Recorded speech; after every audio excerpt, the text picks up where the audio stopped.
Hello, this is iRadio 1 o'clock news. First, here are the headlines.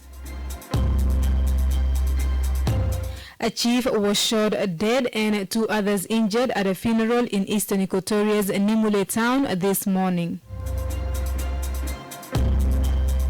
The SPLM party has accused the main opposition, SPLM-IO, of denying it from campaigning in some counties under control of its commanders. And the leaders of the National Democratic Movement has suggested a round-table conference for signatories to the revitalized peace agreement to discuss the remaining provisions in the deal before the election. These stories and more coming to you in this news bulletin with me, Kafuki Jada. Now the news in details.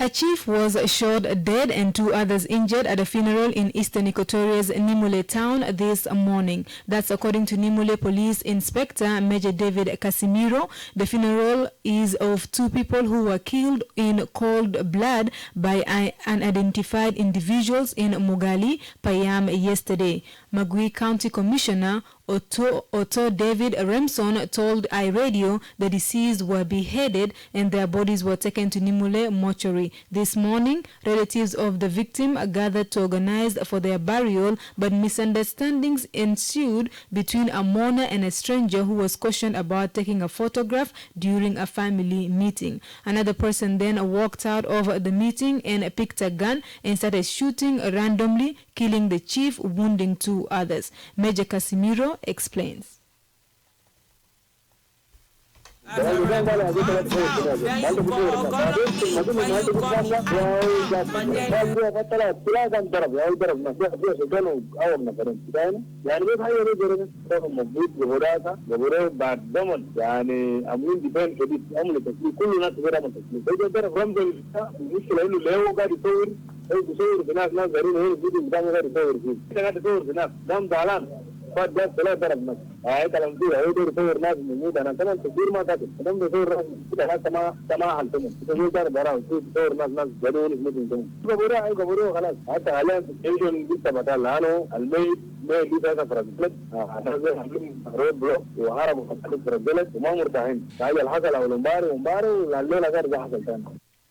In May this year, Nimule Police confirmed the murder of a veteran medical doctor who was killed in the outskirts of Nimule town. The 47-year-old doctor was found in a pool of his blood at sunset in what the police presumed as a targeted killing. The SPLM party has accused the main opposition, SPLM-IO, of denying it from campaigning in some counties under control of its commanders. The ruling party says it launched its campaign and registration of some members in March this year, but some of the opposition commanders refused to allow its cadres to conduct political activities in some parts of the country. The SPLM, however, did not specify the areas. Peter Lam Both is the interim Secretary General of the SPLM. He claims that since March this year, his party registered more than 4.5 million members in South Sudan. Lam was speaking to reporters in Juba on Friday. On the 11th anniversary of our independence, I want to report that SPLM today is stronger than it was yesterday. This is the result of the effort by many leaders of our party, both in the national and the state levels. It is now more organized, more harmonious and focused. Since the launch of the SPLM Renaissance Mission in March this year, which our competition took for elections campaign, we have registered more than 4.5 million people, members of SPLM across the states, with the exception of some counties where SPLM-IO commanders are not informed that we are at peace in Juba. They deny SPLM to organize in those areas, even as we allow IO elements to enjoy in the areas which we control. In response, the SPLM-IO refuted the claims. Pok both doubles as the Director for Information and Acting Press Secretary in the office of the First Vice President. He says the SPLM in government is only concentrating on elections and not implementing the peace agreement. We granted all the parties the right of association and all the rights in our area. I would like to refute all these baseless accusations by the SPLM interim Secretary General by accusing our general. These are baseless accusations to our general. It would be good if the SPLM acting Secretary General work hard on how their party concentrate on implementing the agreement in letter and spirit. Last week, the main peace partner, SPLM-IO, threatened to pull out of the upcoming elections due to lack of political freedom and civic space. However, Peter Lam both refuted the SPLM-IO statement, saying the opposition politicians in the national capital and in the states are free to express their views.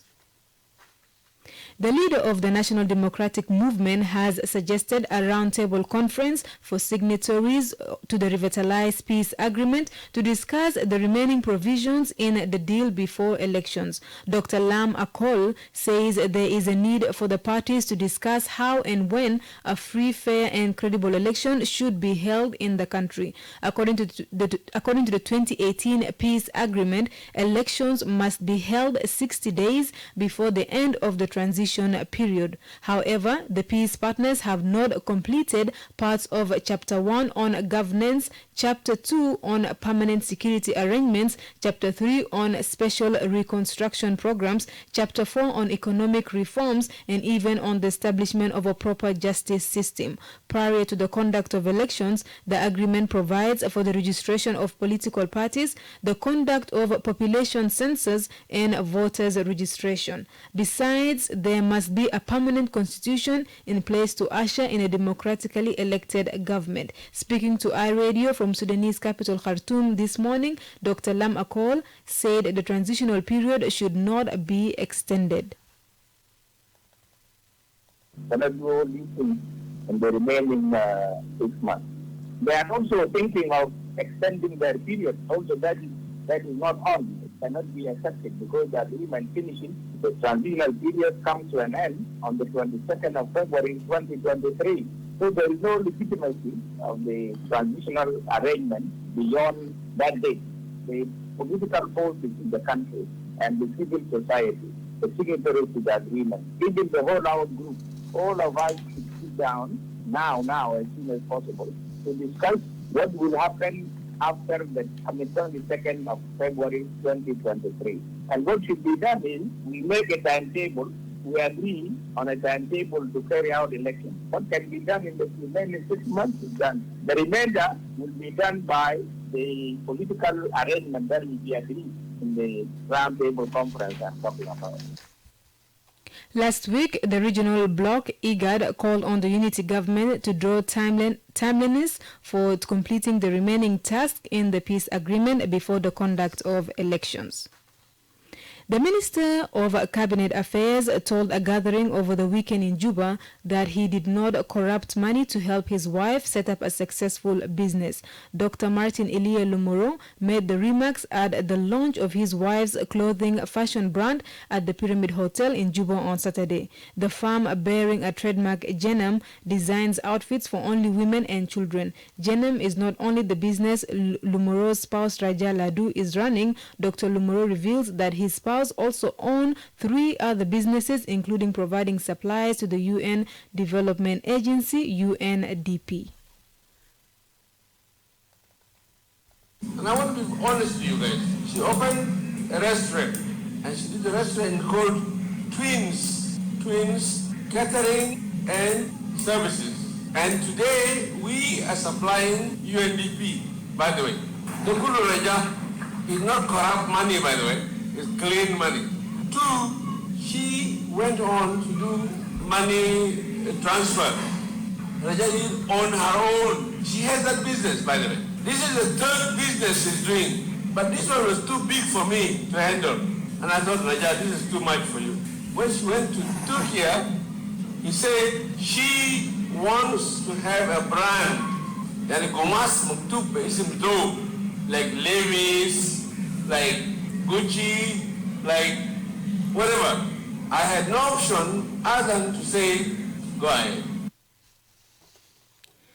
The Saturday event was attended by several national ministers and the Speaker of the Transitional Parliament. For her part, the Speaker of the Transitional Parliament, Jema Nunukumba, had this to say.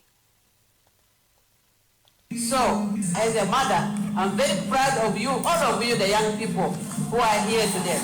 As I congratulate my daughter, I also congratulate all the women of South Sudan who are in business. I salute all of you, the women who have taken business as a career. There are so many successful business women in the Republic of South Sudan, and I'm proud of you, and we are there to support you.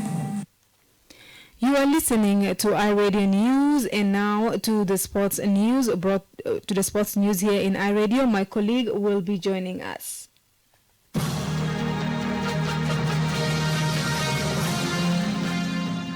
Good afternoon, Kavuki. And to start with in local football, the South Sudan international referees Malong Ring and Gassim Moder have left Juba to Tunisia yesterday to participate in a VAR course.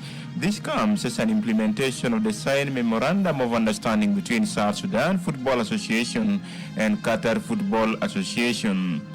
In women football in Euro 2022, Grace Gayoro scored a hat-trick as France underlined their credentials as one of the favorites to win Euro 2022 by thrashing Italy 5-1 in their Group D opener at Rotherham's New York Stadium. Corinne, the Accra side, are looking to win a major tournament for the first time, and they put in a performance that will certainly make other teams sit up and take notice.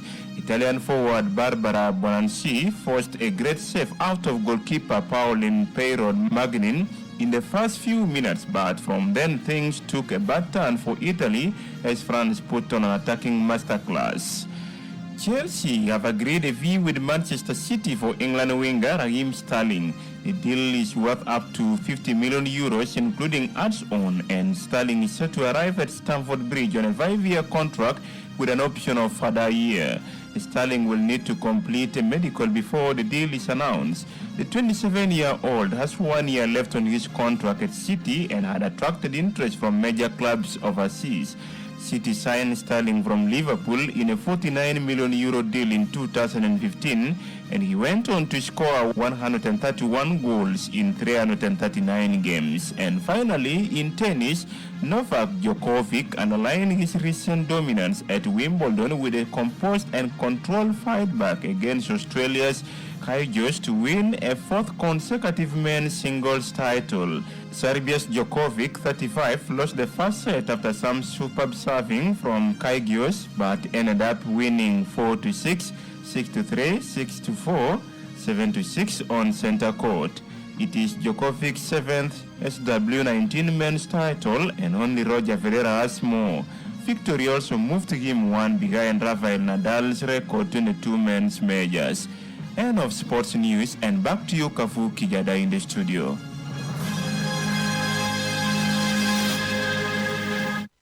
Thank you, Moyo Jaka, for the sports news. And now to the international news brought to you by MTN.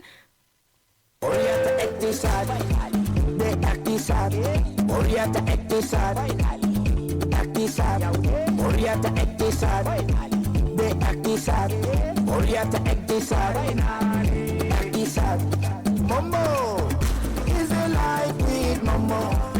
Momo is alive with Momo. Momo is alive with Momo. Momo is alive with Momo. Momo, I thought I said to better boom. It is like a Medina. Yala answer MTN mobile money. Ijibula ita fursa bedunko. Alam guru staki wele di wudu. Alam guru staki wele di serebu. Wele na trust MTN mobile money. Oriata Ektisad. Now to the international and regional news. 7 children are reported to have been killed by improvised bomb explosion in Togo. Witnesses said they were woken up by a loud blast last on Saturday in the Savans region in the north of the country. Islamist militants linked to Islamic State and Al-Qaeda have attacked numerous targets in a string of countries in the Sahel. Togo last month declared a state of emergency in its northern region following the attack. Elsewhere, at least 15 people have been killed and more than 20 are feared buried under rubble after Russian rockets struck an apartment block in Chaviz Yar, a town in eastern Ukraine, officials say. Some victims have been brought out alive. The death toll was given by a Ukrainian emergency service official. One side of the 5-story building was ripped apart, leaving a mountain of rubble. Chaviz Yar is near the city of Karmastruk in the region. The region's governor, Pavlo, said the destruction was caused by Russians' Argon rockets. Finally, Foreign Secretary Liz Truss has joined the race to replace Boris Johnson, declaring her plans in the Daily Telegraph. Ms. Truss pledged to start cutting taxes from day one.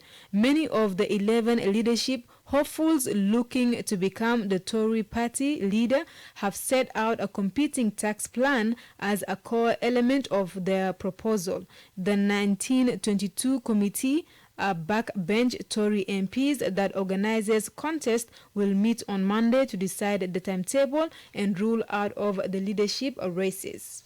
This is all from the international news, and you are listening to iRadio News. And to end this bulletin, here are the headlines again.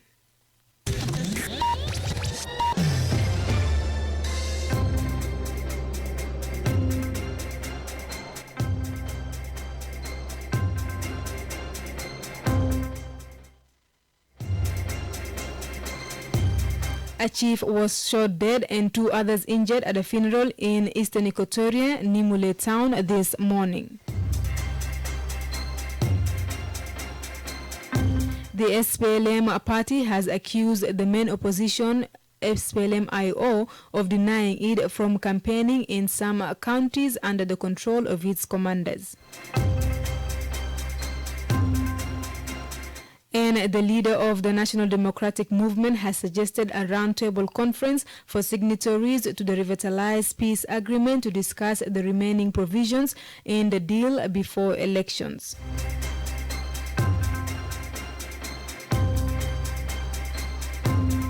That's the end of iRadio Afternoon News. You can get these stories and updates by subscribing to iRadio News Alerts on your MTN South Sudan and number. Call 700 or dial star 700 hash and follow the instructions. If there's a story or any event you would like iRadio to cover or report about, please send us a text message on +211 925 287 870. It's also our WhatsApp number. Follow us on Twitter at iRadio Juba, like our Facebook page iRadio, subscribe to our YouTube channel at iRadio South Sudan. You can also visit our website and listen to us online at www.iradio.org. Stay tuned for news in Arabic at 1:30. I am Kafuki Jada. Thanks for listening.